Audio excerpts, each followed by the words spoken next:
disclaimer that Kirsten sent me first. Due to COVID-19, the August PFA board meeting will be held virtually. Individuals who wish to make comments regarding items scheduled on the agenda or wish to address the PFA board during public comment on items not specifically scheduled on the agenda must use the Q&A option within the meeting or send comments to publiccomment@poudre-fire.org. Your comments and questions will be read by a moderator and answered by the board. So with that, we'll start with the Pledge of Allegiance. I pledge allegiance To the flag of the United States of America and to the republic for which it stands, one nation, under God, indivisible, with liberty and justice for all. So we'll start as usual with public comment. Is there anyone on for public comment today? Haven't received an email, and there's nothing in the Q&A. So okay, thanks, Kirsten. So no public comment. So we will then go on to our first discussion item, which is the agenda planning calendar. I don't know if anybody has any comments or additions to the calendar. I mentioned this yesterday, and I don't have the calendar in front of me, but I would like to make sure we have a tour of the new burn building on there. Oh, that's right. Okay. And I could add too, one of the things that they discussed at the district board meeting yesterday was probably next month. We're trying to do a strategic plan at a very high board level for the district board. And with the Zoom crash yesterday and stuff, the board is going to do a hybrid meeting of sorts, but the board will meet in person, probably at our training center in September, and we can give a tour of the new burn building and also just a tour of the great work that Chief Garcia has done out there with the campus there. I've never seen that campus looking better, and you know, some thoughts about the future of working with utilities and stuff. So we're doing that in September with the district board. So also when we want to look for that opportunity to do that with the authority board to see the great work that's going on there. That sounds great. Yeah, is that something we want to schedule or we just want to keep in mind? I guess it could be separate from a meeting, obviously, too, maybe. I would lean back to you. We could do that separate from a meeting, or we could do it in conjunction. If we weren't in COVID, we've had meetings out there before where, and we have, and we'd have to work with the calendar with Chief Garcia to make sure we can get into classroom 1, but that's big enough that we could hold a hybrid meeting of sorts to hold the board and some staff and maintain our distancing and stuff, and be able to look at the stuff that's out there. But I kind of lean back to the board to see what you guys want to do. If you want to wait and see where we come through with COVID and stuff, we're certainly amenable to that too. Any discussion on that? Let's just put it on the that little upper part of the calendar where we have additional items. Sure. So I'd suggest. Okay. Yeah. Any comments, Darren or Ken or Mike or Dave? It's all right with me. Get a second tour. Yeah. Yeah, sounds good as well. Sorry, I couldn't find my mute That's button, okay. That's but okay. yes. All right. Well, we'll look for a time to do that, Tom. That seems good. But we won't set that right now, I think. Anything else for the calendar? Just to highlight, as you know, in September, we will be bringing the preliminary budget to you, which is with the ups and downs of the COVID budget and kind of dialing into where that's going to be. We'll be bringing that to you as this works through the year. October, we continue to work on the budget. However, we bring the budget work session back in November with final approval in December, and we're on schedule to do that. Staff is beginning to meet, finishing up its retreats on the budget. They're A lot of it is just seeing what we can let go of that's been clamped down, and what we need to continue our clamps on and stuff. So that would be what we will be bringing to you as far as the budget goes. Sounds good. Great.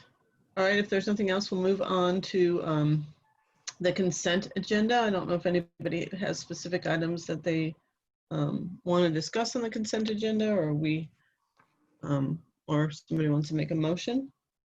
And staff recommends, of course, the adoption of the consent agenda. It's a rather full one this time, but we do recommend adoption of that. Okay. I'll make a motion that we approve the consent agenda for Okay. Second. Okay, there's a motion and a second to approve the consent agenda. So any further discussion on the consent agenda items? Okay, hearing none, we'll go to a vote. All in favor say aye. Aye. Aye. Aye. Okay, motion passes. And so we are on to the staff report for COVID. Okay, it's our monthly COVID report, and I will turn it over to Chief Andy here in just a second. One of the things that came out of the county yesterday in their report is that the cases are declining. We're doing really good. The Colorado's doing good with its adherence to masking and separations and following the rules that are being set forth. We are seeing, some pretty significant downturns. I sit on a governor's task force, but still that doesn't mean we can't let our guard down, because it's not gone away. And it's not going to go away for some time. So there's still a lot of work to do. We keep doing our work in the workplace. Some of the good news that was in the report yesterday, I can't believe I'd have said this back in April or May, but we're getting turnaround times on the test down to 2 or 3 days. I know, Kristen, that's probably like, well, now you tell us, but we're starting to see some turnaround times that are improving, and that is important to us. That's what I would say as the fire chiefs. What's really important is getting those turnaround times, because if we're setting with someone who's possibly been exposed and we have to quarantine or isolate significant numbers of employees, it starts getting expensive to the taxpayer. So that turnaround time has a significant impact on that. And we're working with the governor's task force on that as well, making sure first responders can get those can get to the turnaround sites that are producing quicker numbers. But for what we're doing on the response side, I'll turn it over to Chief Andy briefly, and then over to Ann to talk about finance. Morning, everybody. Thank you. No big updates. Nothing really changed over the last month. We're still 5 total firefighters that have been COVID positive, and so our people are doing a great job taking care of themselves, which in turn takes care of others, which in turn takes care of the citizens. So they're really doing a fantastic job of protecting themselves, following the guidance and the procedures that we put in place. And we meet every Wednesday still and go over different items, different questions that come up, really looking at and evaluating the whole process and where we're at in it. And I do talk to a lot of other operations chiefs along the Front Range, and I would have to say that our firefighters are holding it together and really taking care of themselves, where some departments have laxed a little bit, scaled it back, and now are trying to scale it forward again and having a little bit of trouble doing that. So we kind of held steady, and the IMT team has really been communicating well and putting those communications out. So other than that, if anybody has any questions, I'd field some questions. Hey, Tom, in terms of the governor's task force, has there been conversations about, where we're at relative to, business activities and so forth like that? And especially as you look at restaurants as there's a weather change, any any change there? Because, pretty soon outdoor seating will be going away. That's exactly the discussions. That's, in fact, most of the discussions, Ken, are probably people that you know quite well. They're mayors and county commissioners from around the state, and usually the first responder side, we sit and watch a lot of that discussion, but that's the primary discussion. We're beginning those discussions, albeit 100 degrees outside, but we're beginning those discussions of weather changing, but they're still looking at carrying some of that outdoor stuff on into October. There hasn't been any real hard things set yet, but that's part of the discussion that's coming, is how do we adjust for winter coming on, and spacing in those restaurants and bars. And as you know, the governor did extend the last call for alcohol back to 11 from 10 o'clock. And those are probably the most discussion that the group has had, is the return to school over the last 3 or 4 weeks. And I'll be very honest, is really we don't get any inside information. We're either usually right before or right after the governor's press conference every week. So there's not a lot of inside baseball that we get, but it is an opportunity for us to give our opinions. That's what it does give us the opportunity to do. And we leave that mostly to the politicians. The mayor of Montrose is on there. Steve Johnson is on there from our county commission, a county commissioner from San Miguel County over in Telluride. The mayor of Pueblo is on the panel, and others, and they have a pretty vigorous talk about getting things open back up and maintaining that opening, things we can do to maintain that. So, and it's directly with the governor's chief of staff, with the director of the CDPHE, with the people who are making the decisions. And every once in a while, the governor sits in those meetings. He sat in a couple of times now in those meetings, but mostly they'll listen. They give us the forum to give our input, but usually we don't have any inside baseball information. It's usually tied right with that weekly press conference. Interesting. All right, thank you. Okay. Any other questions or responses to the COVID report? If you're ready, we can move on to Ann's side on the financial side. Yes, that would be great. Okay. So we're continuing to track revenues as they're coming in from the county on the district side, and they are continuing to come in behind target, but we will start to make some decisions about 2020 here soon. On the district side, we have a budget retreat, staff budget retreat, the 3rd of August. And so we'll make some decisions about how we're going to accommodate lost revenue on the district side at that meeting. We're also gearing up for the 2021 budget, and are looking at revenues. We're expecting, again, that the district revenues will be somewhat behind. Some of it is timing, and some of it is actual lost revenue when it comes to specific ownership tax, because people are not buying as many cars as they typically would be. So we know that that's going to be a real loss of income from the district. We're finalizing our revenue projections from the city, and the projection is for sales and use tax to be down by about $900,000 in 2021. But our property tax catches up with us from the reassessment that happened in 2019. So we end up about even on the city's revenue projection between what we got in 2020 and what we're going to get in 2021. So not nearly as bad as we feared, but it is still going to be a negative budget. We are going to have to make reductions, but not of the magnitude that we were concerned, is what our belief is right now. So we will, as both Kirsten and Tom mentioned, have the 2021 preliminary budget to this board at next month's meeting, at the September meeting, and then we can have a more robust conversation about exactly how we're going to meet those challenges. But we're feeling a little better that we're not going to likely be in the position of having to do furloughs or anything like that to meet the reductions, and that's a good place to be.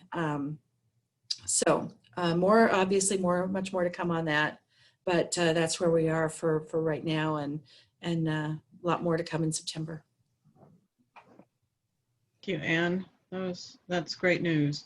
I guess as great as can be expected at this point, right? So Right. that's awesome. Any questions for Anne? Okay. Well, thank you, Anne and Vandy and Chief, for the reports. I guess we'll move on to our first discussion item, which is the comprehensive annual financial report. And I'm going to turn this over to Kirsten, and she has some guests with that. So Kirsten, you want to take it away? I do, thank you. Good morning, everybody. Our audit is complete, and I would really like to thank the city's team, which included Carrie Ishmael, Kelly Bowden, Jennifer Selensky, and Blaine Dunn. And all of them, except for Carrie, are here in attendance today to answer any questions you might have, as well as Chris Telly, who is a BKD partner, and Anna Thigpen, the senior manager for BKD, who were the ones who completed our audit, and they are also here to answer any questions and to present the audit to you. The 2019 audit is a clean audit, and it was submitted to the state and to the Government Finance Officers Association. That was all done by the July 31st deadline. So we did meet that deadline, even with COVID and working remotely and losing one of our city staff in the middle of all of this. So again, I'd like to thank them all, and I will turn this over to BKD to present the audit to you. Great, thank you very much. Good morning, everyone. My name is Chris Telly. As Kirsten mentioned, I am the partner on the engagement. My colleague, Anna Thigpen, is also on the call. Anna is the senior manager and does the majority of the heavy lifting, if I have to be perfectly honest. She is also having some technical difficulties today, so you will hear her, but you will not be able to see her. We apologize for that. I'm going to begin on page 71 of your packet, if you have your packet in front of you, and I'll try to get page numbers as we move through it. It should be our letter to the Board of Directors on BKD letterhead. You should see that. As Kirsten mentioned, it was a clean audit. It is an unmodified opinion. We do perform the audit under government auditing standards, as well as generally accepted auditing standards in the United States, of course. All those opinions are unmodified, as I say, and clean, which is exactly what you want. Just a little bit of this letter, a little bit of what's contained within this letter. So this is our required communication. It contains all the things we're required to mention to all of you. If there is nothing to mention under a particular category, we simply say no matters are reportable. So some people see that term and they wonder, what does that mean? Is there a problem here? Is there something that, isn't being reported because there was an omission? It's nothing like that. It simply means there's nothing under that category to bring to your attention. So I usually just gloss over those and move forward. So I will move to page 72 of your packet. You will find the significant accounting policies of the authority in note 1. Jumping down to management's judgments and accounting estimates. What these are is, in every audit, there are a certain amount of estimates that are made, a certain amount of judgments that are made by management. Our responsibility is, of course, to audit those judgments and estimates. The most significant ones are listed here before you: fair value of investments, allowance on any receivables, and then finally depreciable lives of capital assets, the useful lives of capital assets. We list them here just for your reference. They are not necessarily saying that there's any issue whatsoever with those. As a matter of fact, it's really the exact opposite. If there was a problem with them, we'd be telling you at this point. So that's all well and good. Right below that are your significant financial statement disclosures. Revenue recognition is always considered to be significant in every audit we do. That is a standard amongst US GAAP, US auditing standards. Investments is always a significant issue, or a significant disclosure, excuse me. And then the last one I do want to mention is the adoption of a new accounting pronouncement. Without getting too crazy and too far deep into the weeds, I'll leave that up to Blaine if he wants to jump in because he was so integral in this process, but the authority did adopt a new accounting standard, as the city did, referred to as GASB 84 for fiduciary activities. What it does is it clarifies what a fiduciary activity is. In the case of the authority, the effect it had on your financial statements was to create a new fiduciary fund, which you can see on page 122 of your packet if you wanted to look at what it looks like. It is basically the retirement health savings plan that is now being reported as an other employee benefit trust fund. So going forward, you will see that plan or that fund reported within the financial statements of the authority moving forward. It really did not have any impact on final net position of the authority, on fund balance, of anything of that sort. It just is taking that plan, if you will, and creating it in its own separate fund to be presented in the manner that you see forth. So I'm greatly simplifying the standard. It's actually a fairly complex standard.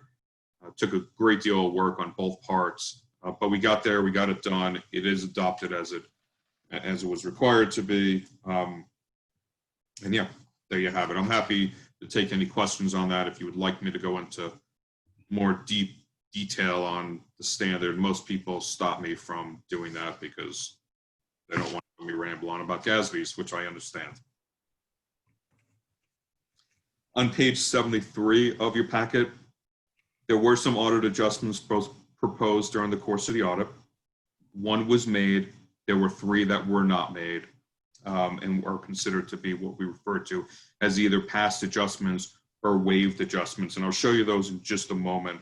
The one that was made had to do with a reclass entry between revenue and transfers of approximately $90,000. There was a quote transfer between the city and the authority because of your relationship with the city not being included within the CAFR of the city itself. That transfer really should be reported as respectively revenue and expense as opposed to a transfer in and out. That was something we did propose. Management agreed, made the adjustment, and you see that reflected in the financial statements now.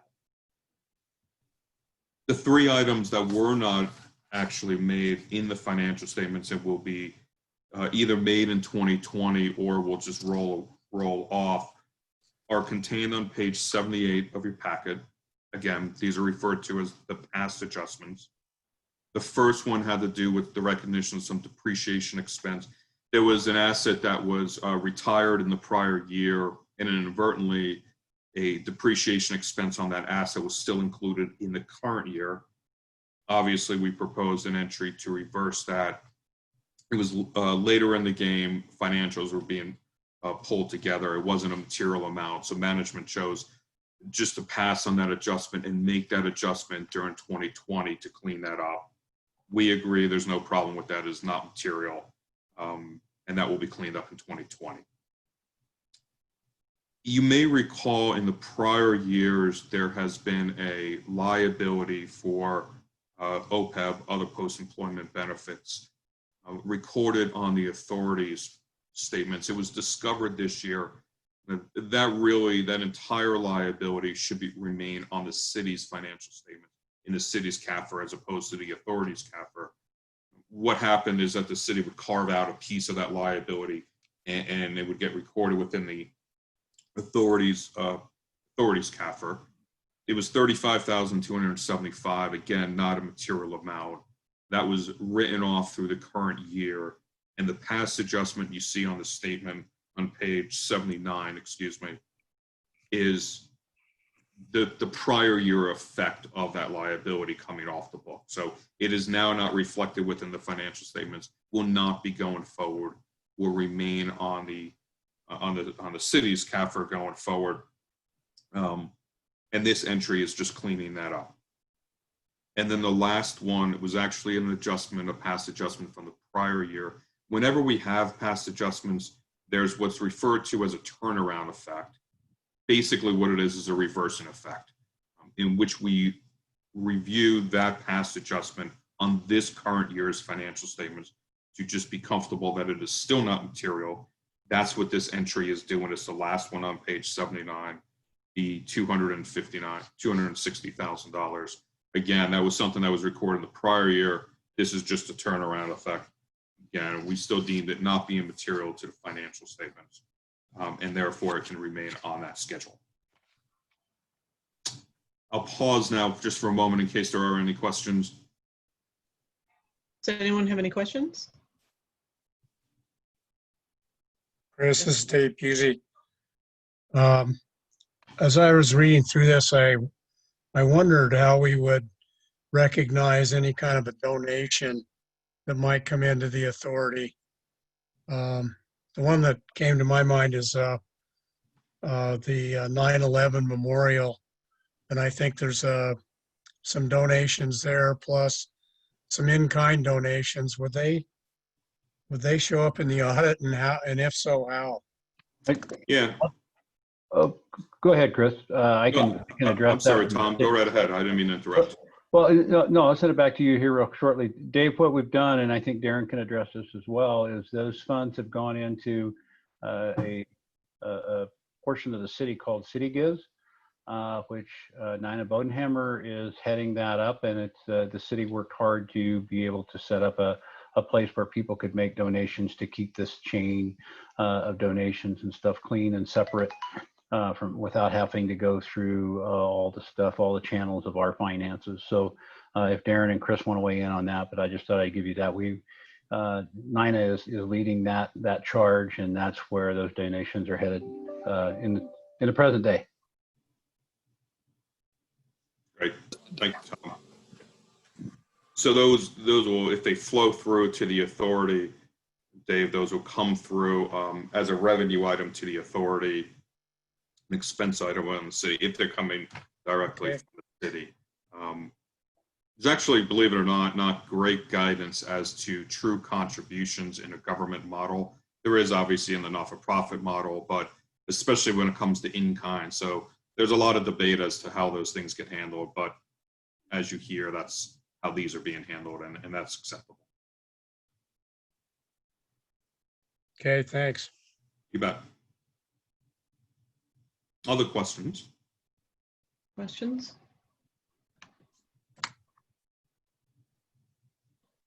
Maybe not.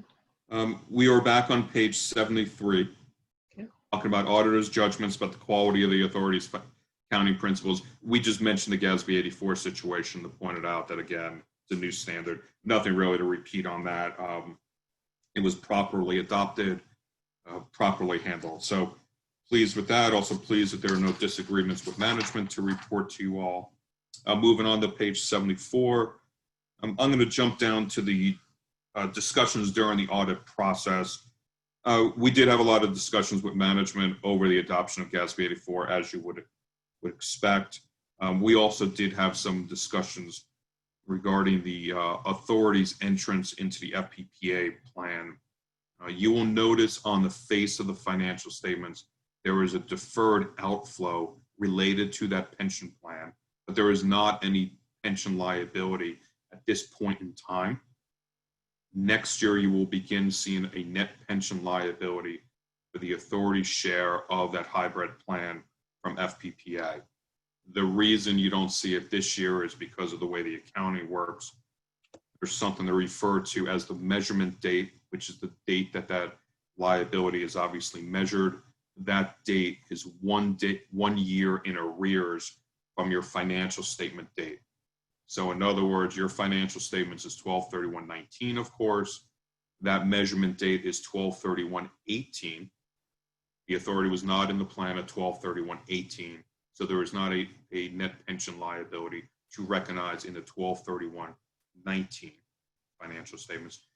In 12/31/2020, there will be a measurement at 12/31/19 of that plan, and a proportional share of that will flow over to the authority. I don't think we really have an idea as to what that number is just yet, but you'll definitely see it come on board, and we'll have those discussions next year. And there's more that comes with it. There's pension expense, there's other deferrals. It's a real good time. So we'll have some great discussions next year over the pension plan, I'm sure. Questions on that? I didn't mean to go through that Back- Yeah. Well, Chris, this is Darren. Please. You make that sound so fun. Thank you, Darren. And since my mic is off, Chris, thanks for you and the work that you and your colleagues are doing. It's good to spend more time with you. Seems like I've been seeing you a lot lately, but Yes, that's right. I'm grateful for the work and grateful for the findings and just the outcome for Chief and Ann and Kirsten and everyone else. So, but that doesn't sound like a fun conversation to me, Chris. Well, we're looking forward to it, Darren. It's the world we live in. So moving down, we have a section here called difficulties encountered in performing the audit. This is usually reserved for an area where we had problems getting through the audit or there was some kind of issue. I'm very happy to say there are no issues like that. Management was great. They were very cooperative. But things were as smooth as they could have been. But I will say, as was mentioned, I think at the beginning of this presentation, we did perform this audit remotely. We're still working in a remote environment. Obviously, we have actually performed all of our audits for 12/31 year end in a remote environment, at least the field work stage. We were on site for planning procedures. That was good last December, but since second week in March, we have not been. So that brings its own issues both on the auditor side as well as management side on the city side. Resulted in a late date on the financial statements. You will see that our audit opinion was not dated until July 31. Just slid in that deadline, but we're happy that we did make it and everything did get submitted according to extensions and timely. There was an extension for GFOA, and then the state deadline is of course 7/31. So I am happy to say that things got done. It's still a quality audit. It's a good audit. We are looking at probably being in a remote environment for at least the foreseeable future, the way things are sounding right now. So while I really don't like the overused term of the new norm, it does seem like that's what we're encountering and where we're going to be going forward. So we are committed to a June deadline next year. Planning, Kelly and Kirsten and myself, Anna, we've all had those discussions already. We feel confident that we can get back to that June deadline. So I think you will see the audit report itself dated and the audit issued in a more timely manner come next year. And the last thing I will mention on page 75, or a few things I'll mention on page 75, excuse me. There are some other communications that we make to management. There is a representation letter that management gives back to us. You'll see that attached to your packet. We also did communicate a few deficiencies verbally to management. It really has to do with the 3 past adjustments we just talked about. Anytime there is an adjustment, there's usually some kind of comment that goes along with it. We deliver those comments verbally because it's on the past adjustment schedule and it's obvious what they are. So moving forward, I don't have any concerns there. And then the rest of this letter is talking about both our BKD has designed, as others have, a COVID-19 resource center. It's got a lot of great information on it. As more and more funding is becoming available out there, we provide some considerations for you on page 76 that you can look at, as well as future audit or accounting pronouncements that are coming down the road. The big one being the new lease standard. It has been delayed. It has been out. GASB did issue a new standard postponing the delay of the new lease standard. It is now effective for 12/31/2022. So that would be 1/1/2022 would be the true effective date of it. So the December year-end entities are actually picking up an additional 2 years to have to implement that standard. I think the industry overall is pretty pleased with that and pretty happy with that. To the best of my knowledge, there is no further talk of extending that, but quite frankly, it could also depend on what happens with the entire COVID situation and when the world gets back to some sense of normalcy. So stay tuned for that. We'll see what happens going down the road. With that, Anna, I don't know if I missed anything you wanted to cover, or any comments you may have, but I'll let you do that, and then I will open it up to questions. No additional comments from me. Thanks. Okay, any questions for Chris?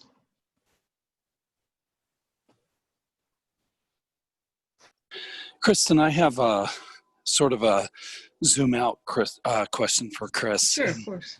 And colleagues. What have we learned from your industry perspective things during COVID that might affect how we do our work going forward?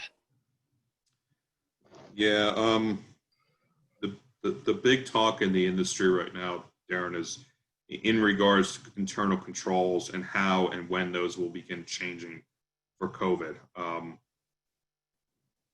We have not started those conversations yet, but we will be. Obviously, there's going to be a change in the control structure of organizations as they learn how to operate in this remote environment. I don't think a lot of people have had good chances to talk about that just yet, but that's really our next big push and a concern in the industry, not necessarily mine with the city itself or with the authority.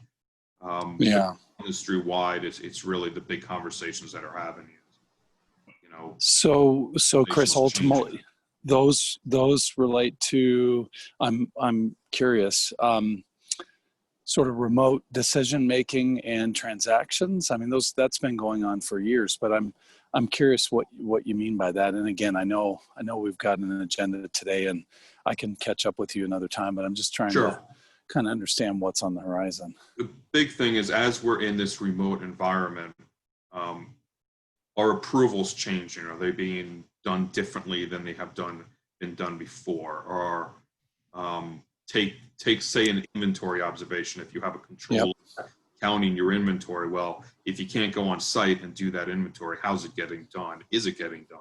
That type of thing. It doesn't have to be inventory in the sense of selling inventory. It could be fixed and capital asset inventory, things of that nature. How are you monitoring those capital assets that are out in the field if you can't really go out there and visit folks out in the field, type of thing? That's what we're going to be looking at over the next 6 months, 12 months, whatever it might be. And, you know, when this started, Darren, I'll be honest with you, I think the feeling was this was somewhat of a temporary blip. We'll get back into the office soon enough. Things will return to normal. That doesn't seem to be what the case is anymore. And there is definitely talk of being in this remote environment through next spring. And it's very possible we could start, you know, again, I'm not committing to anything, but it's very possible we could start your audit or field work in a remote environment. It really is. So it just depends on what happens with vaccines and things like that. As I'm sure they're the same discussions you all are having. So yeah. Well, just for the PFA board's sake, to that point, we researched. We were actually looking at a September 8th return to work date. And with PSD and Big Thompson school decisions that were made to stay remote, we went through a pretty exhaustive review of return to work, what's private sector, what's public sector doing. And you all may recall that Google about 2-3 weeks ago said they're not returning until next summer. And so we looked and you know, Otterbox, for example, is end of year. So our return to work date I just announced last Friday, and then last night in the email, is going to be January 5. And because of what's happening with, you know, hundreds of our employees who are working home parents and providing care for loved ones, and that's not, you know, a handful or 50 employees. It's hundreds of our 700 employees who are able to work remotely. So I appreciate your insights, Chris, and this is probably something that I'd like to reach, maybe as the city auditor, reach offline with you and talk with you more about. But I kind of agree. I don't know what that's going to look like, but or at least staying put until January 5 at this point. And yeah. Go ahead, I'm sorry. Chris. And BKD has technically returned to the office. Our offices are open both in Colorado Springs and Denver, as well as Salt Lake across the firm. But we're in a rotating basis. So there's two teams, A and B, two groups. A goes in 1 week, B goes in the next week, just alternate back and forth. But the reality of that situation is there's definitely measures you need to take even while in the office, wearing masks, making sure you're moving across Absolutely. the proper way. That's causing a lot of people, and our preference is still to work remotely. And it's causing a lot of our folks to still remain in a remote environment. So that's just the practical side of it. Yeah, agree. And for the board, ours, the 700, there's not 700 people working at home and no one in the offices. We do have rotations and depending on the individual business need, but just thought I'd share that in case any of the board members want to know what the city was up to. And just so the board knows, we're following very closely. We have a senior leadership team meeting later this morning that we're going to be discussing following that same path. We have, as you could tell, Chief Vandervelde and Ann Turnquist are both coming from the offices today, and we won't allow more than 50% in our offices, and we haven't really pushed that. One of the things that's been pretty remarkable is for the most part, our people, one of our biggest problems, people working from home, is trying to get them not to work so much, because it's real convenient when the office is across the hall. Or I'll just get that one more thing done, or there's just one more Zoom meeting or that. So there's some discipline in that. But just so the board knows, one of the things that we had talked about with the board a couple of years ago was the purchase of a new facility for administration. One of the things we'd had on the radar, Darren and I, I'd always say, well, if you ever get a new city hall, we'd sure like to have the old one, and those kinds of discussions. But I think in this new environment, there's opportunities that with productivity from home, that there's a shared space that we're going to learn over the years of how to do that.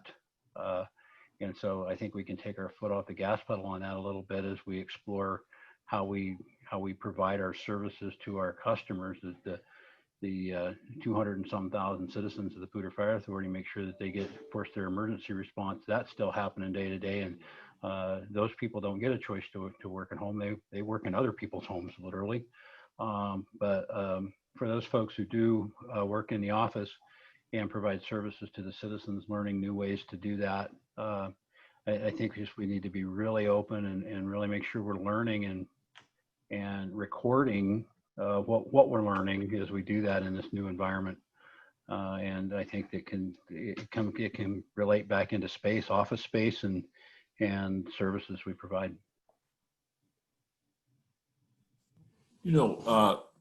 Chris, in terms of the remote auditing work, Sure. is that is that driven because of the availability of staff? Is it, how many auditors are usually on site? How's that normally work in a regular environment? Yeah, and Anna, you could jump in too if I miscount folks. Normally on the city's audit, the authority's audit, we'll have 3 or 4 on site at any given time. And then Anna and I will be on site periodically, bouncing in and out from the room.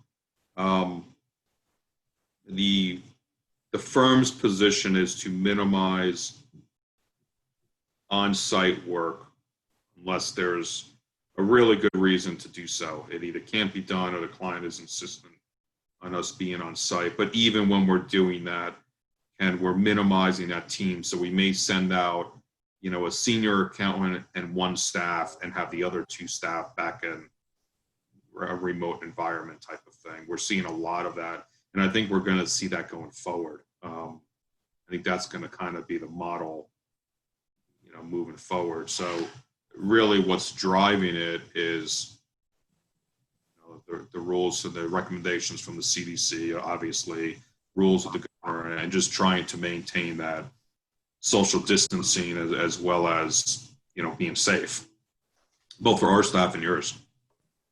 Yeah, I mean, that's interesting in terms of, what we know now You know, I mean, it's not, you know, we're encouraging people to wear masks, but we really don't have too much confidence in masks, it sounds like. I mean, distancing. Yeah. I mean, you know, Yeah. and we're doing testing, but we don't have confidence in the reliability of the testing, I guess. I mean, it would seem like if you had staff and auditors who had all been tested and the test came back negative, and they still exercised, you know, appropriate precautions relative to at least, you know, mask wearing and distancing. I mean, you know, auditors, I'm not sure if they need to be, if they're looking through files or checking out inventory, I don't know if they need to be within 6 feet of a staff member, do they? I mean, just, you know, it's just interesting in terms of the, you know, trade-offs that are involved there relative to the efficiency of an audit and the processes that take place while you're trying to safeguard safety. And it seems like, to me at this point, we're compromising audit efficiency for the sake of very minimal risks. So I don't know, have you had staff members who have come down? How many staff members in your organization have tested positive? You know, I don't know what it is across the organization. I'm only aware of one individual in Colorado that has tested positive. And did they have symptoms, or is that one of those tested positive, no symptoms? Yeah, I don't know the answer to that. I don't believe they had symptoms, but I'm not sure of that. And that, you know, and that, you know, is important as, you know, as well, because I mean, obviously it's good to, you know, detect that for protection of others, but yeah, and your point's well taken. You know, part of the situation is also we do have some, you know, people need to be comfortable going back, and we can't mandate people to go back either into the office or to a client's location. Obviously, the client needs to be comfortable with us being on site, and a lot of clients are like you all, that they're not in their offices yet. Even if we were there, nobody would be there.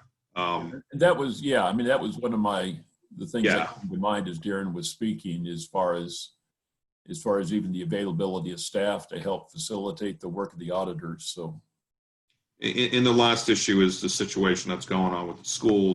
You know, if your Right. kid home for whatever reason, that presents, I don't want to say problems, because obviously family comes first and we get that, but it presents logistic issues with, you know, a lot of our people have younger children. They can't be left home alone, obviously, you know, or they need someone there helping them through their schoolwork.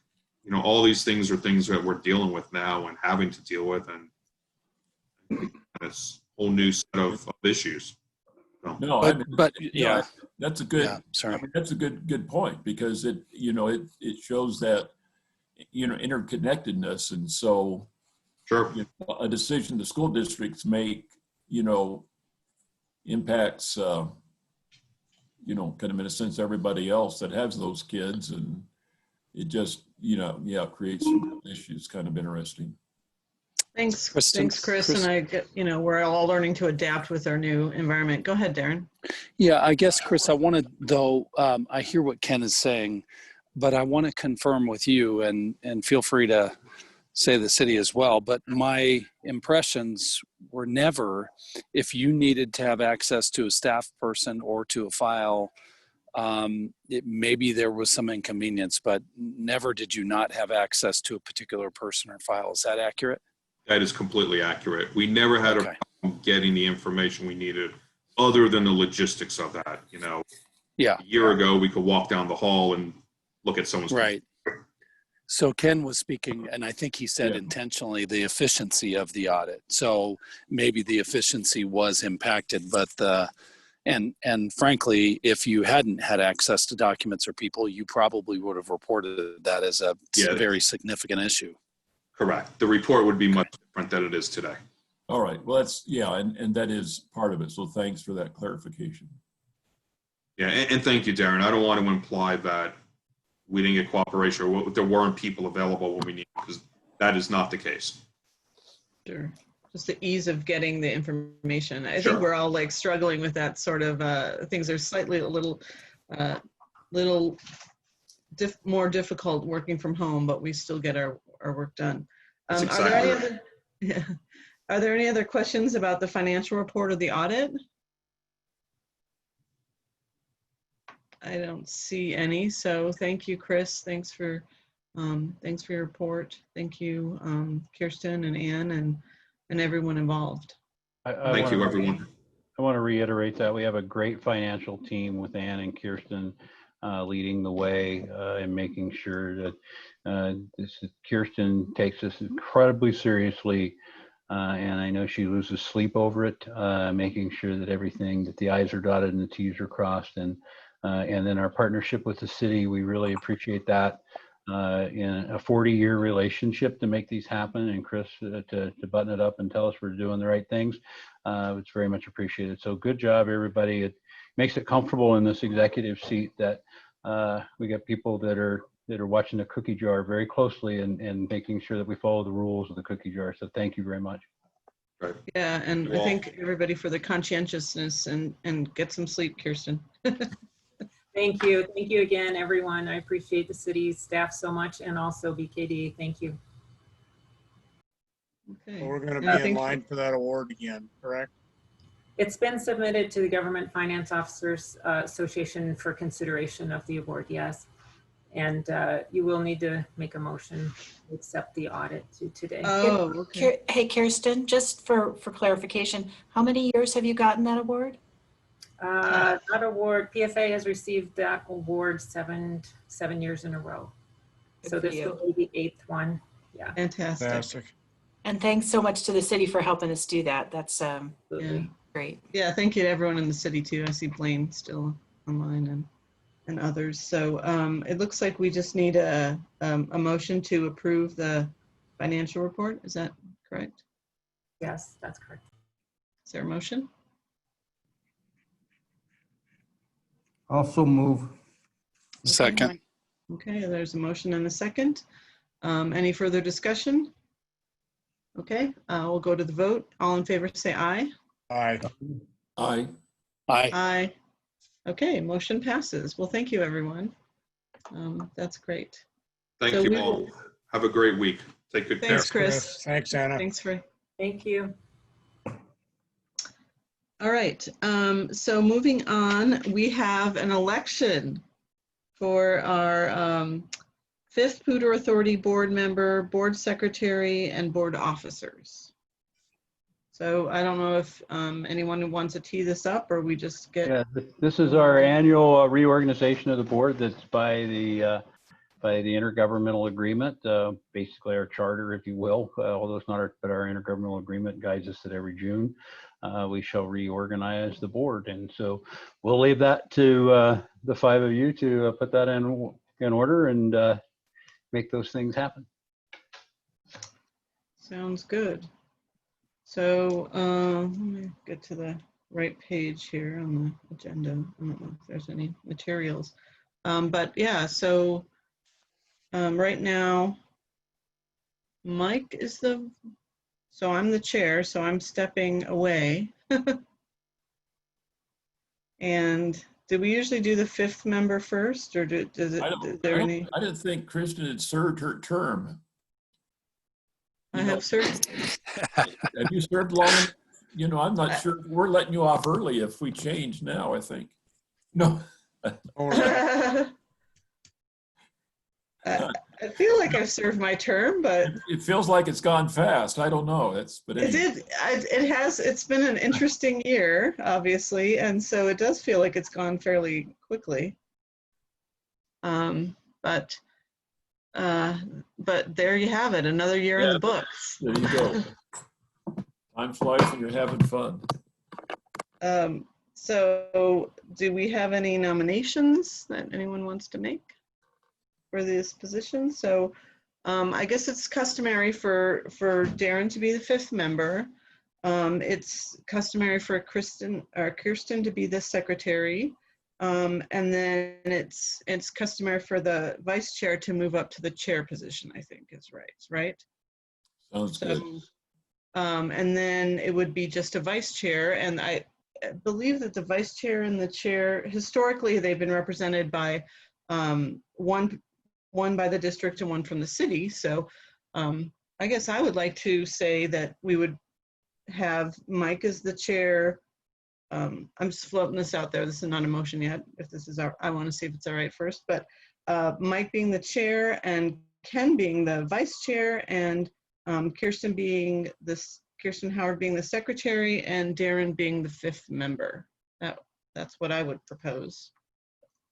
I don't know if there's any discussion on this item. Sounds like a good plan to me. Okay. The motion, Ken, was David? that- Well, sure, I'll make that as a motion. Okay. Everybody okay And with that? Any further discussion? Yeah.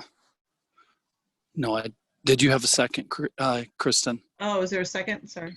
Yeah, I'll I'll second that. second it. Oh, okay. Can you second for yourself, Darren? Well, I was more seconding for Mike and Ken and Kristen. So, I'll second it, and then there won't be any conflict. Okay. Potential conflict if we feel like there is. So there's a motion and a second. Any discussion? Okay. Kristen, Go ahead. just real quickly, if I may, I think we've inherited a very good system. And you said, historically, this is how we've done it. It's not just just a sort of a stamp of approval. And I think it's a good system. I think it's served us extremely well. And so, before we have a vote, I just would say that, in the cooperation between the district and the authority and the city has been so strong for so many years. And the structure has worked well. And in light of, some challenging regional relationships and partnerships, I think this is one that works so well and has been a model for a lot of other places. And so I guess, not to come off Pollyannish, but with enthusiasm, I'll be supporting the motion. Great. No, I think it has worked well. And, I think we have, I'm excited for our new officers, and you won't get to have to hear me. You've heard me run meetings for a year, and now you'll get to hear Mike. So, so any other comments before we take a vote? And this usually then these positions be in place for the next meeting. Is that correct? So, all right, let's take a vote. So all in favor of the motion, say aye. Aye. Aye. Aye. Okay, motion passes. So our new chair is Mike DiTullio. Our new vice chair is Ken Summers. Our continuing secretary is Kirsten Howard, and Darren Atterbury is serving as the 5th member of the board. So we will see those changes at the next meeting, and congratulations, everyone. Thank you, Kristen. Thanks, Thank you for your Kristen. help. service. Thank you, time. Yeah, good job, Kristen, serving as chair. Thank you. Well, thank you. I'm looking forward to my retirement for a minute. How about last? I'd like to reiterate what, go ahead, Mike. I'd throw you a party, Christian, but we can't socially get together, so. That's all right. Oh, I'll consider that's this lame. my party. Okay. So Mike, so does that mean when COVID's over, like you owe me a little, a lunch or something? Johnny Carino or Clyde spaghetti lunch. Yeah, There you go. I'll take it. Tom will have Silver Cafe cinnamon rolls delivered to us. There you go. we might be able to make that happen anyway. Hey, I just want to reiterate what Darren said. There's only 2 authorities like this in the state. That's us and Loveland was patterned very much after us when Chief Morawski went there. And 40 years of success is the partnership between the district and the city has been so solid and has kept this thing cranking to be one of the best recognized fire service organizations in the country. And it's the work of the board and the easy transition of power we just saw, which is we do with lots of tongues in cheeks every year that I've been here, but with great seriousness to provide service. That's, we're spending $40 million of the taxpayers' dollars every year, and this board takes that very serious. And it's really awesome to watch the work together that these two boards do between council and the district board. So I'm very appreciative of that, and I think it needs to go. It needs to be noted that this is very successful and a very successful model of governance. Thank you, Tom. You're right. So with the, we'll be moving on to briefing papers and other business. So any questions or comments on briefing papers or any other business? I wanted to make a comment under other business. Sure. I looked at the audit and just to make some comparisons between 2010 and 2019. I think I sent this little table out to you, but our population increased 19%. The PFA personnel increased 29%, which may be some cause for pause. But when you look at the total calls in that 10-year period, our calls increased by 53%. And so, that's unbelievable to me. And then if you look at the persons per 1,000 calls, we had a reduction of like 15.7%. And then Kirsten broke it out even further with firefighters, and looking at the firefighters per 1,000 calls, reduction of almost 18%. And sorry for taking so much time on this, but I think it's significant in that our firefighters have really, over the past 10 years, have sure demonstrated increase in productivity year after year. And I think both staff and our firefighters deserve a real positive reinforcement for that accomplishment.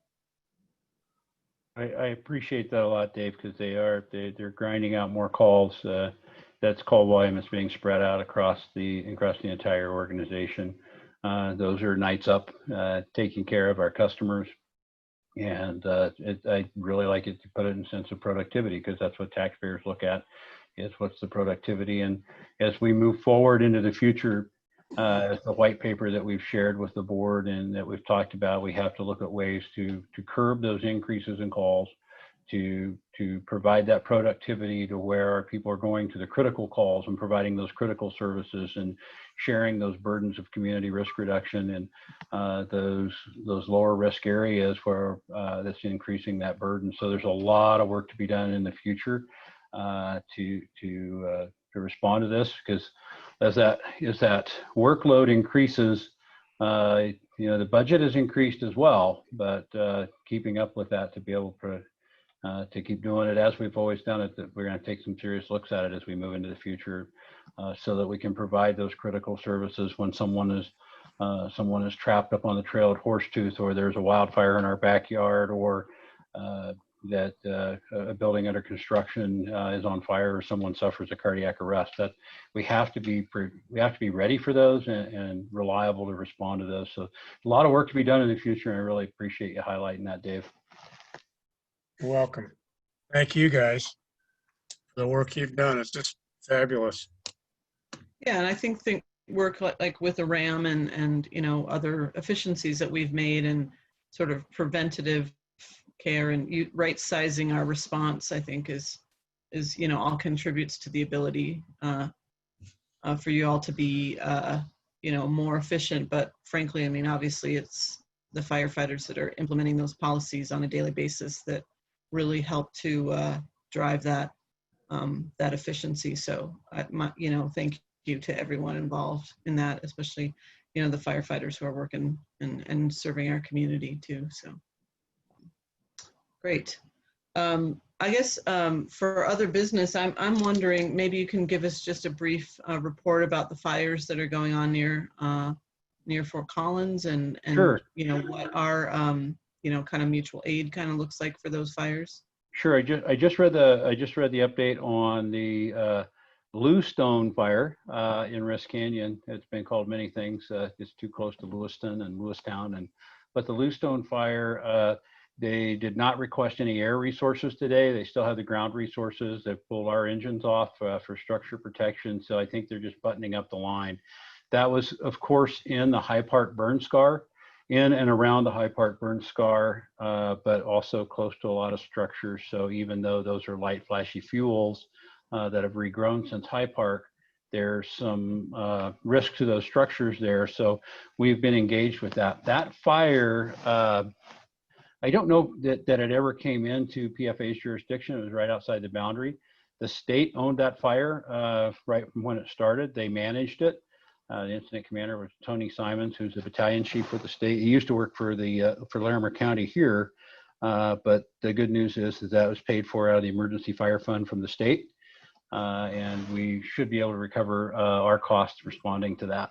And in the COVID times, that's good news. That fire is appearing to it's 65% contained, getting a handle on it. Now for the Cameron Peak fire is still 0% contained. A lot of the strategies there are to build lines and bring the fire to the lines. They're doing some heavy line building because it's in heavy fuels.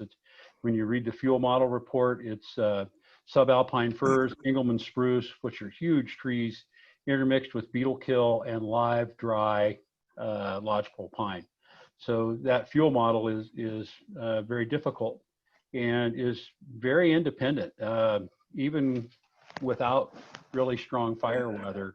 That fuel model is going to continue to burn. And our biggest concern, and Darren and I have had these discussions, and I know he's plugged in well now with the city's emergency management as well as city utilities, is the damage that, as Mike and I talked right before the meeting, is the damage potential to watersheds, both the city of Fort Collins, the city of Greeley, and burning into those areas.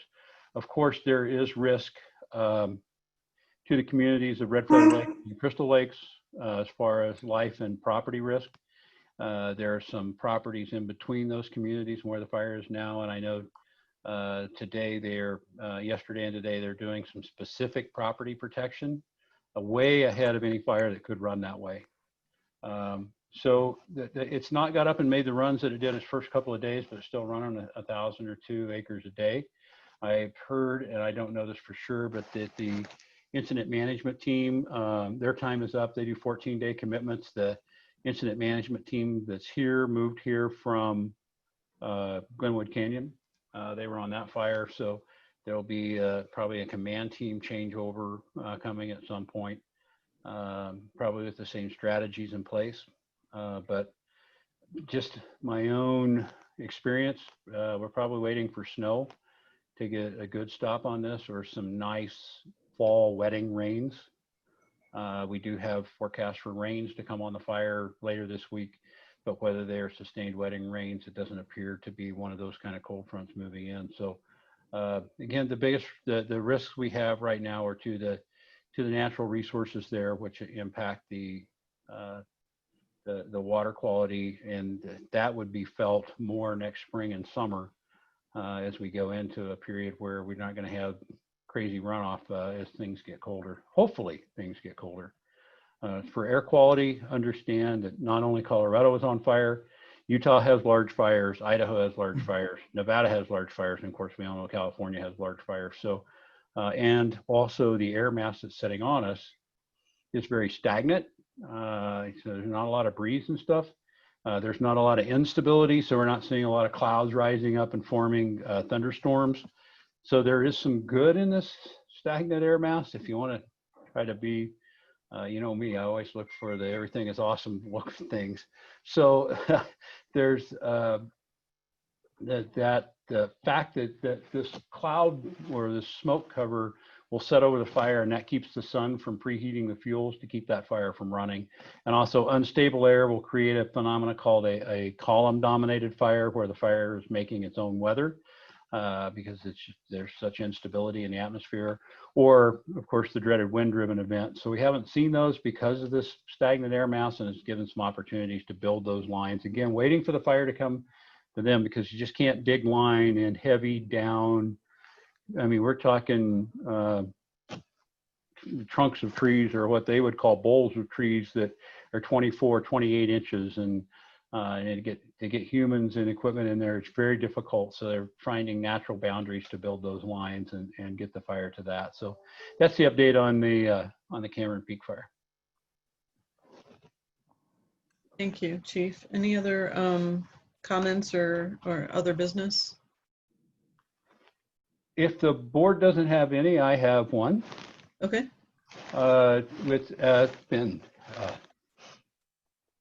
It's time for the chief to retire. And as I've talked with the board offline, this is a really, really good thing. Kathy and I her job is getting her, and you hear a little emotion in my voice, but after 33 years at PFA, 44 years in this business, it's time to find some other opportunities, and these opportunities are really presenting themselves. Our cabin is coming together. We've got a lot to do to get that through the county process. We know a bit about that at the PFA, but there's that. I have grandkids. We have travel. As I said, Kathy's work is coming into a position to where we're both going to be able to enjoy this together. So it is very exciting. It's a very, very exciting time. And like I said earlier, what an incredible board and what an incredible governance system that John Mulligan and Chuck Willis set up 40 years ago with a vision of how to make local government work. And then and setting that up for success over the last 40 years, and then working alongside 230 incredible employees, all the way from our newest firefighters who are in the academy right now with their eyes as big as pie pans and looking forward to the next 30 years, to those who are in the same boat as me, looking at the next few months of when that retirement, as that retirement comes on the horizon. We hire hearts and we teach them to be firefighters. And we have people serving with their hearts every day. I mean, for crying out loud, and I said this a million times, we had a crew buy a lady a car. She didn't have a car to go get her cancer treatments. So the crew just put their money together and bought her a car. That's the kind of people we hire. That's how we serve this community. And it's such pride being alongside those people. So it's with great pride that I inform you this. We've talked about it. My timeline is what I would like to do, as we've talked, is the timeline would be when a new chief could be installed. I would like to stay and serve in the chief's capacity until a new chief has been selected. We have been working with, staff's been working with legal counsel. What I would suggest is that in a week or two, we have a special meeting of the board to where we can get a resolution in front of you. There are a lot of laws that come to play because this is a government organization and there's transparency and processes that have to go in place. So that will be your decision of how to run that selection process. Our staff, we have our HR staff that is here to help to guide those processes of searching for search firms and getting the process underway.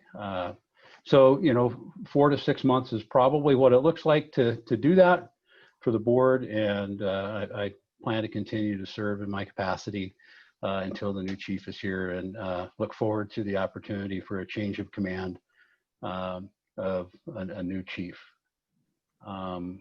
So it's with a lot of pride and a lot of optimism of my own personal life. 44 years of the phone being on at night and worrying about what that next call is. There's such opportunities to serve my community more, opportunities even to serve back to this organization should that need be. This organization has treated me very well. The people that we've served alongside have brought this to great places. We've accomplished great things. We are one of very few accredited agencies in the throes of being reaccredited. We have, well, as Dave said, our productivity is incomparable. Our people continue to serve. We have We have fantastic equipment. The work we've done and continue to do in our fleet maintenance and our building maintenance and our capital expenditures and our unique funding way we do this. And the best thing is we keep hiring the great people. Excuse me, but we keep hiring great people that are out there on the line providing the service. And, you know, like I said, I've been doing this for 44 years, going on those calls, and my message to those young people that are coming up through the fire service is, yeah, you're going to learn a lot about how to put out fire. You're going to have that opportunity, as I did one time in 44 years, to grab somebody and pull them out of a fire, and to do those things that get labeled as heroic. But where you're going to make the big difference is,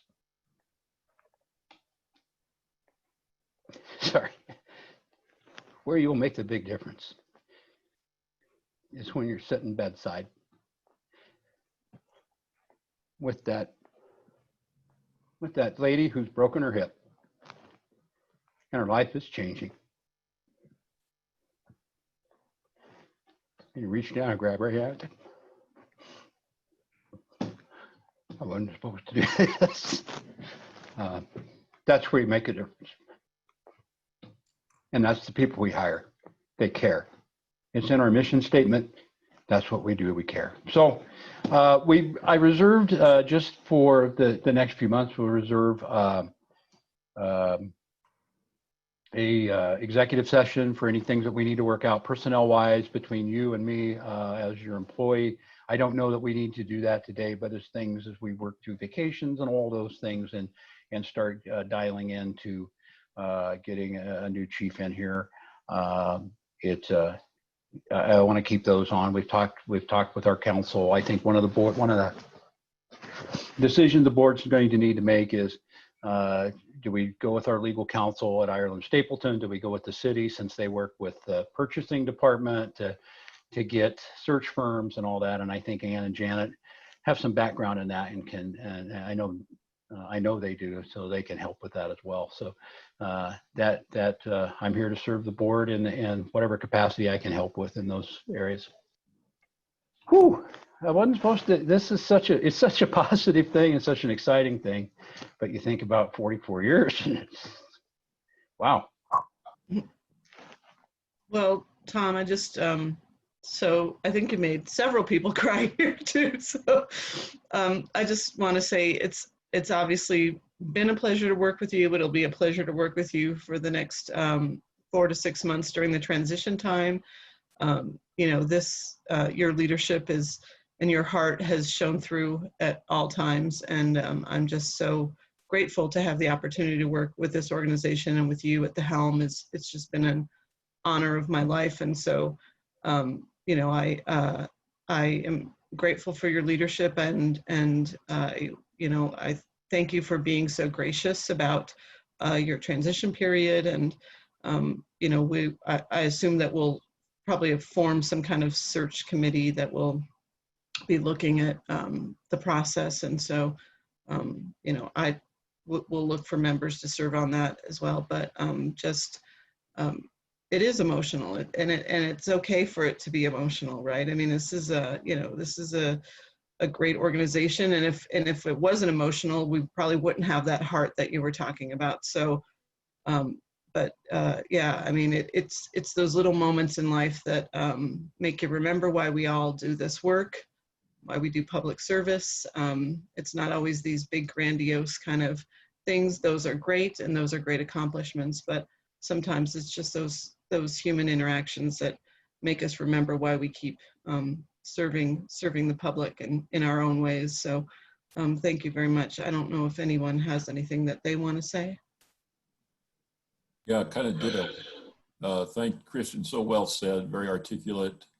And Tom, we just, you know, thank you for 44 years of service in every aspect that those years have, you know, involved, you know, even to the point of being a leader on the state level and your leadership being recognized by your peers across the state and even the nation. I think you can certainly have a great deal of pride in that, rightfully so, I believe.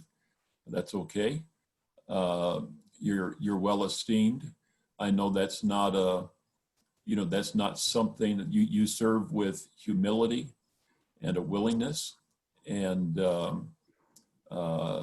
that's been, I know, the driving factor and force in your life, and we want to recognize that and show our appreciation, for your years of service and all that is that's been a part of that. And so yeah, so thank you for that. And yeah, it's good to be able to set some things in motion in terms of our timeline. But I think for now, and certainly there'll be some opportunities in the future for us to express your appreciation, to honor your decision, and to, wish you all the best as we continue to move PFA forward. Well, let me round out the city contingency on the PFA. And Tom, I'm sorry I don't have my video, but I ditto exactly to what Ken had said and Kristen said. I think humility is a fabulous word, Ken, for Tom, but yet a passionate drive for outcomes. So it's this like humility, but then we've got to perform and we've got to improve, continuously improve. So I like that duality of view that, humility and drive towards outcomes, really important. I mean, here's why I think it's sad, and here's why I think it's amazing. I mean, congratulations to you, Tom, for doing all the stuff that you're talking about, and you and I have talked about this, and with Kathy and change, and I'm so happy for you, and I'm happy for the two of you. I'm sad because I don't get to see you every other day. I don't get to see you at executive team meetings. I won't get to see you once a month at these board meetings, and I won't get to talk to you one-on-one once or twice a month. And for the record, I never called Tom at 1 or 2 or 3 in the morning. He would always call me if there was a problem. So we would talk oftentimes at 8 or 9, maybe even 10 o'clock at night, sometimes for an important issue that's coming up at the council or ELT or board. But I knew when the phone rang at 3 in the morning, it was either the fire chief or the police chief. And, I won't miss those calls, but, and also it's an opportunity, it's an opportunity, as Chief has said, for a successor and moving the organization forward. But I think the sadness is, just not getting to have the kind of access that we've had to you, Tom.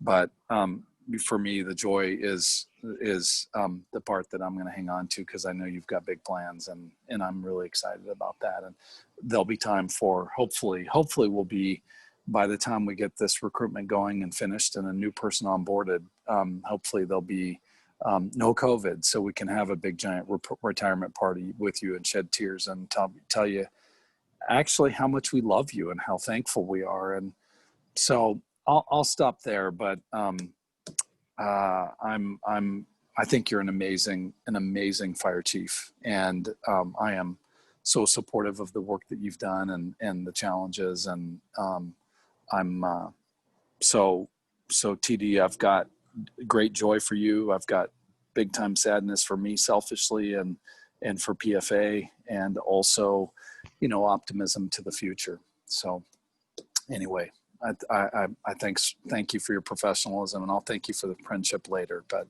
grateful for you, man. Well, thank you. Thank you. And I can say that, and all 5 of you know what I mean. There's still no stop of the Little Bird or Canino's Cafe or the Silver Grill or Young's Cafe or Cooper Smith's, or all those hangouts that we've worked over the years to keep the board apprised of what's going on. I really appreciate being able to form those relationships with the people who for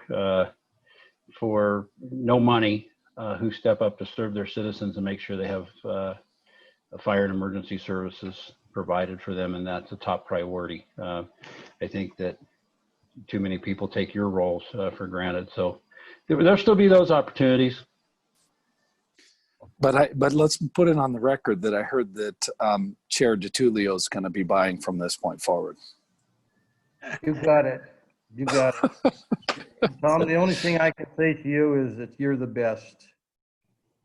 It's not the end, it's just the beginning for a lot of stuff that we can do together, Thomas. So thank you for taking a great organization and making it even better. Thank you, sir. I'll miss you tremendously. So very Well, much. we're just down the street, so, and I've still got a ways to go, but we're just down the street. Yes. Got to get a non-alcoholic brew for you, so you can come over. That's right. I'll miss you, buddy. Just miss you very much. Thank you very much, Mike. Tom, me too. I would ditto everything that's been said. I've totally loved working with you, and I'm going to miss that. And I know you probably are, but be incredibly proud of what you've done. You've just really done a tremendous job improving the department, and you're the example of continuous improvement, I think, that we really embrace. Well, thanks. Thank you, Dave. Thank you very much. Got the El Burrito. Oh, yes. There's a lot of restaurants. There's been a lot Burrito. of support of local restaurants in this talk, which we love. Yeah. That's how our board works. That's how this community works, man. The El Burrito, we got a former board member that doesn't even have to place an order. Yeah. Walks in and they fix it for him. Hey, Tom, a couple of practical questions. We should make this announcement somehow to the district as well. And I don't know whether you want Mike and I to do that, or if you want to do it. I've talked with all the district board members. You have, okay. I also will need to formalize this in a letter to you, so I will to the district since I'm their chief. Okay, The right. district board will need to determine how they want to proceed in selection of their new chief. As you remember, before I came into this position, Guy Boyd was the executive director of the district board, and him and his colleague separated those duties, and we determined that it would be best to combine those duties with the fire chief, the PFA being the executive director, and the fire chief of the district. So the district will have some stuff to do there too, and so I will be crafting a brief letter to them with that same announcement. Another couple of practical things. You serve on the board of, and I forget what we call it, but our training center. And are you also resigning from that or retiring from that? That's my plans. Not resigning, but I will be retiring from that so that the new chief's voice will be heard on that panel. But we've got 4 to 6 months to work through that. Would it be automatic? Does the new chief serve on there? The new chief, that's who represents each department, is the chief of department as far as board members. So the new chief, I believe, without Dino here, because he's also the attorney for the FRFC, but I believe that the chief automatically comes into that role. Then the members of the organization would have to elect a chair of the board. And I will work with Chief Michael Patterson, who is the executive director of the FRFC, to get that ball rolling.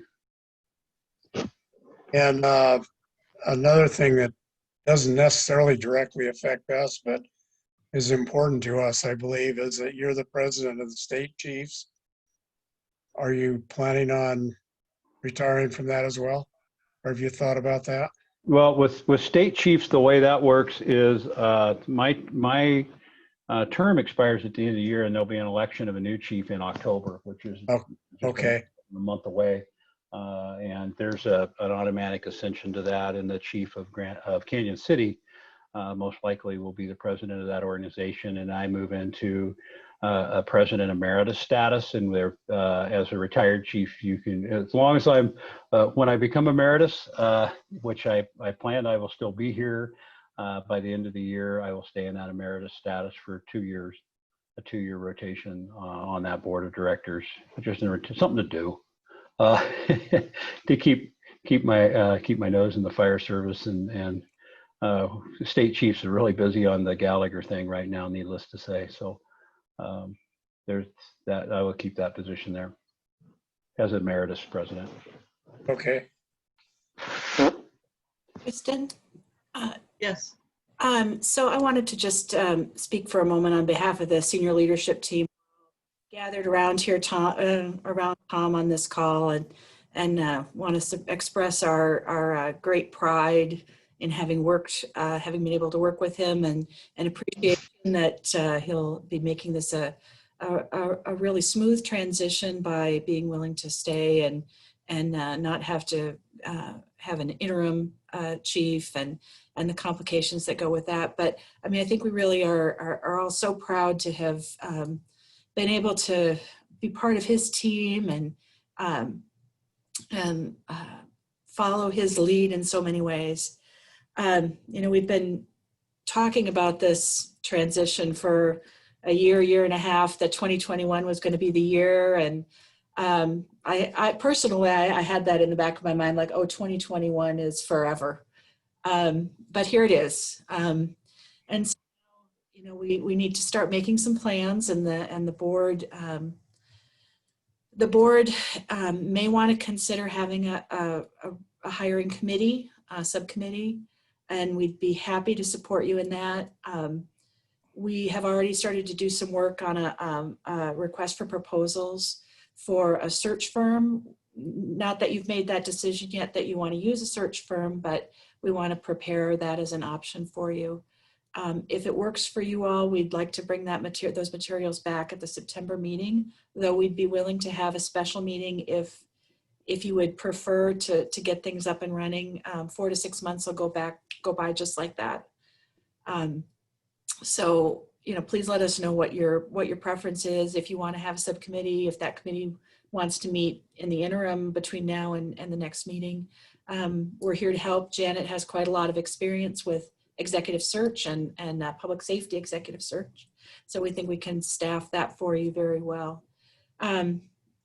So again, I don't know if any of the other SLT members want to say anything, but thanks to the chief, and we look forward to the next, I'm going to say 6 months because I believe that's what it'll be, but however long it takes to there's cabins to be built, That's true. And, that's, I guess that's one of the things that's made this real, is when he finally got that approval to dig footings for the cabin, it's like, oh, he's really going to go.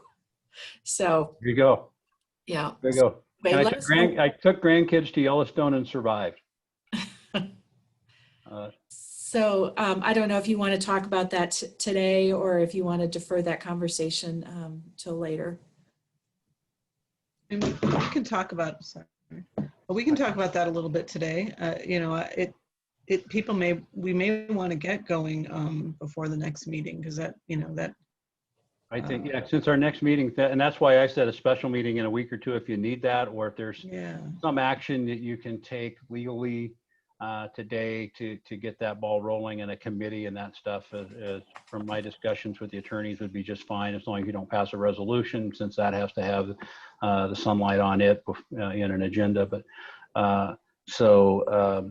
if you want to form a committee to get those things done, and then come back in a special meeting or whatever, any kind of resolutions you need to do. There's just some transparency, since this is a separate government entity. It would be the same as if you're an entity was hiring like if the city was hiring a city manager or one of those. Since I answer directly to the board, there are some transparency issues that have to be covered. Sure.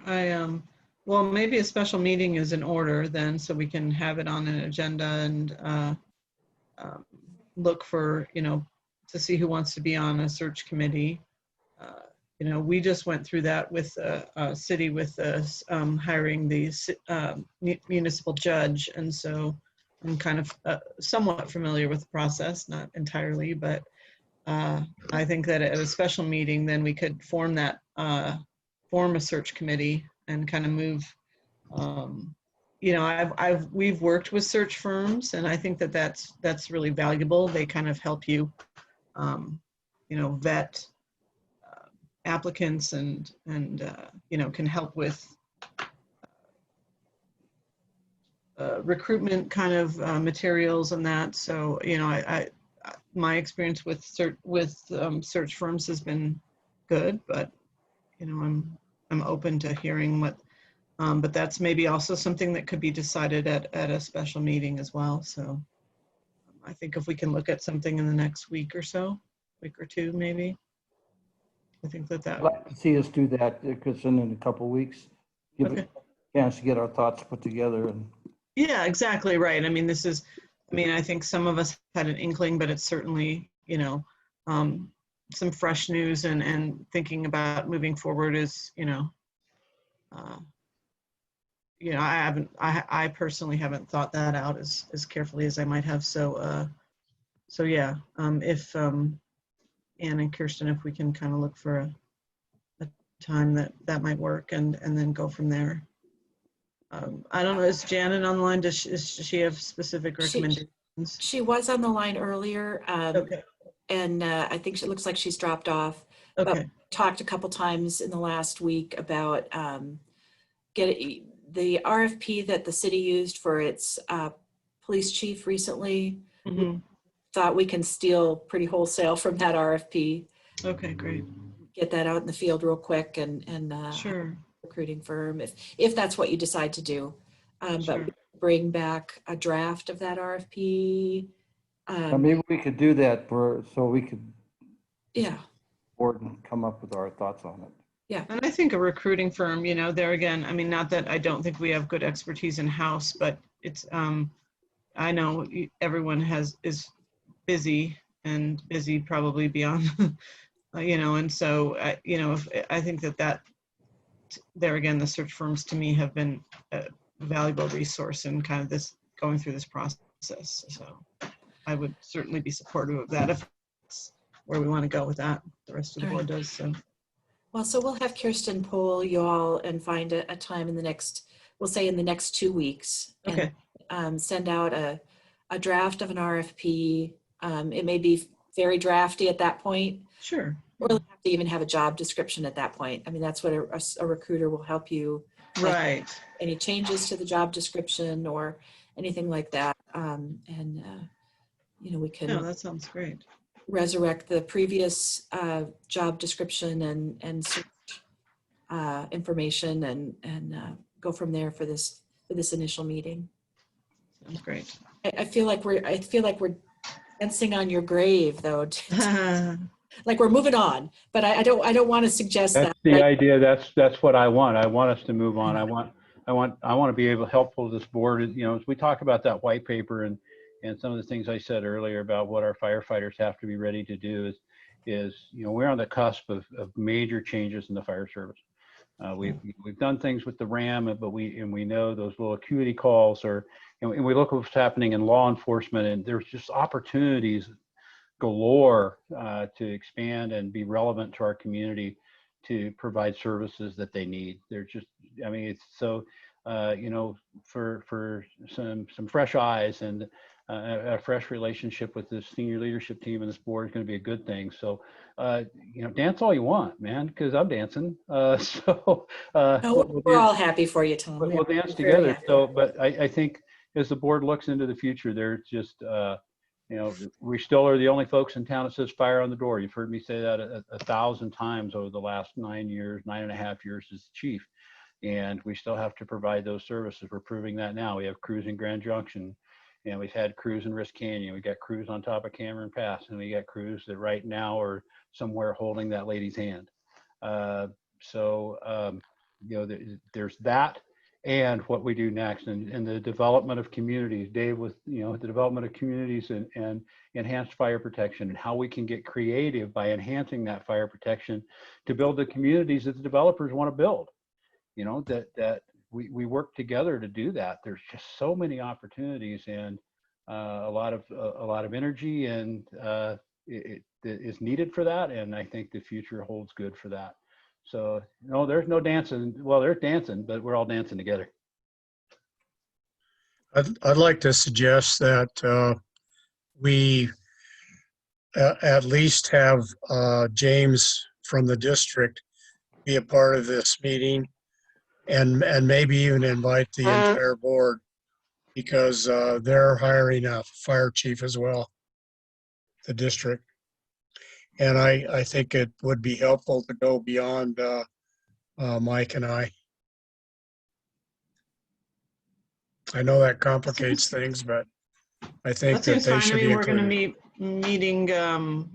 meeting over Zoom or Teams or some kind of format. So that seems maybe, schedule-wise, maybe is slightly more difficult, but otherwise, that seems like we can probably make that happen. So a joint district and authority meeting, is that okay with everybody? I think we may want to talk with our legal counsel about Sure. who the employer is. And I'm not saying that they shouldn't be involved in the, what do we want to hire discussion, but who is the employer and who makes decisions. So I think we'll want to be careful about that. But I think inclusion at this point of including the other board certainly doesn't hurt. But I don't think we want to muddy the waters about who's the primary employer here. So I just offer that as a caution. I know Joanne, that I the think search firms. Go ahead. No, I was saying that I know that the search firms often kind of query everyone to, when they're kind of looking at what traits, we're looking for and what kind of qualities, and, they kind of get a feel from all the board members, regardless if they're on the search committee or not, just to make sure that, we're all kind of on the same page, and we're, when we're putting out recruitment materials, that we're reflecting, all those qualities and those, that we're looking for in a new chief. So I think that's, I think that they, not just the board, but, probably members of the senior leadership and firefighters themselves will have some kind of say in what the recruiting materials, I think, look like. I think that there'll be some widespread, getting information from a lot of different folks about that. But yeah, and maybe you can do that that questioning legally, and we can figure that out then. And I think we've said that the authority, obviously the authority is the primary employer. And I think we've often said, well, the district really doesn't have any employees. But as Tom pointed out earlier, we have, as a district, we have Tom as our fire chief. And so I don't know how we sort all of that out. Maybe it is just being part of the selection committee, and certainly not as an employer. I agree with you. Check with the attorneys. When we did that, we'd probably have to include Bob Cole in that conversation as well. But when we did that, Dave, just as a memory refresh, it was just a motion and an appointment by the board on the district side that I would be the executive director or the administrator filling that role that special districts are supposed to have with the district manager. We went through some vernacular with that, but as the chief, that would be my responsibility and responsible to that board. And of course, it's a discussion for the district board to have if they want to continue that model or not. Yeah, that's true. That would be good affirmation of whether we want to do that or not. And as the chief of the authority, which the authority has most of the powers of the fire service and have those responsibilities. And that's another thing for, the last 9.5, it'll be almost 10 years, but not quite. But, you sign your name and you're representing 235,000 people. That's pretty overwhelming when you do that. And a lot of you are in those positions and you understand that. But also there are times that I am the city's fire chief, that statutorily there's a requirement for the city to have a fire chief, and statutorily for the district to have an executive director or fire chief. So those are some of the things that we've worked so well through for 40 years. It's never been an issue. So I think that's something that just needs to be discussed. What I'm hearing you'd like for this special meeting would be a draft RFP. Perhaps we could do an outline of a general outline of process. You know, if we hired a search firm in early September or mid-September or whatever, so some kind of milestones to say we'd plan to do interviews in, you know, make up a date, March, April, whatever. So we'll bring you back some sketch out of how that might work. You know, of course, those plans never work out the way you expect them to. And COVID may throw all of this into a tizzy. If we can't do in-person interviews, that's going to be a challenge. I'm not sure you could hire a fire chief that you've never met on the ground. So anyway, we'll bring back those things and at least get us started and go from there. My guess is all the search firms have that covered by now of 9 months of living in this COVID world. They probably have all those answers to be able to meet and see and shake hands and look in the eyes of any candidate. We did hire the municipal judge. We did only remote. Really? Mm-hmm. I mean, it was pretty extensive process still, right? But ultimately we had some knowledge of the person we hired. But yeah, it was it can be done. It may be a different. We may look for a different model here, but yeah, we certainly have given it 6 months, and if we need more time, we take it. But I don't think we need to rush into anything right now. We just need to think about it and think about the process that we did last time, and it worked pretty good. And got new players on the boards, and just take our time and work it through it. sure. For our meeting coming up, I think that it would be important to make sure we have on the agenda to discuss internal candidates as an alternative, because I think we have some great internal candidates. I think we do. I do think a national search kind of is in order too as well. So I agree. Yeah. You know, and that definitely doesn't exclude you know, Internal. again, we just went through the judge search we just did. We ultimately picked someone that was involved in the organization, but you know, it's good to have that basis of comparison as well too. So it doesn't exclude any internal candidates. It just, you know, kind of gives you a little more, you know, just different experiences and to look at before you make your final decision. Darren, did you have something you wanted to say? Yeah, I did. Kristen, thank you. So to that point, if I recall correctly, we did a national search when Chief DeMint was selected, and he was an internal candidate, if I recall correctly. So, you know, I think internal candidates, you know, need to go through the similar rigorous process. And having been one and having been the interim city manager for a period of time, I think in hindsight now, having gone through a national search, I think it helps support you as a leader in subsequent years when things get really hard as well. You know, one of the things I was thinking about, and maybe it was when Dave was talking, but I was thinking about the significance of this decision. And as Chief has said, you know, we've been under this model for 40 years plus, and to my knowledge, we've had 2 fire chiefs in those 40 years. And it really and I've you know, had the privilege of working with both of them, and think about the continuity and why that's so important. And so this decision is a big decision. I guess I just, you know, look forward to the conversations and you know, the conversation about moving forward and you know, how are we going to think big as a board, and what do we want to you know, what kind of person do we want, what kind of leadership traits, things like that. But 2 in 40 years is a pretty big deal. And I think about my peers around, now when you're in a place for so long, you start saying, oh yeah, we've been through, 4 university presidents and 6 superintendents. And there's a city where in our neighborhood that has had 7 city managers in the time that I've been in the Fort Collins city manager's office. And continuity matters a lot.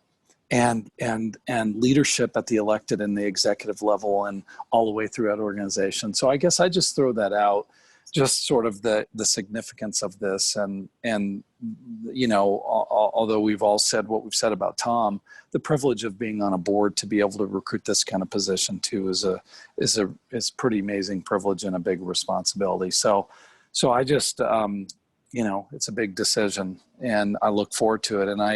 And I will just say, for what it's worth, I know we're going to talk about it in a week to 2 weeks when we get together, but I strongly support the idea of a national recruitment using an outside headhunter. And I've worked with Janet on those kinds of situations, as city manager with city exec positions. And Ann's right, Janet has amazing experience in this space, and I think will serve the board really well, in my opinion, side by side with an executive recruiter. So that's just the filter that I bring to the meeting in a couple of weeks. So thanks, Kristen. And Thanks, Darren. Anyone else? I just wanted to note that Janet is on the call. She was just muted. So Okay. with us. She doesn't have anything to add, but just Okay. if you wanted to ask her any questions. She is with us now.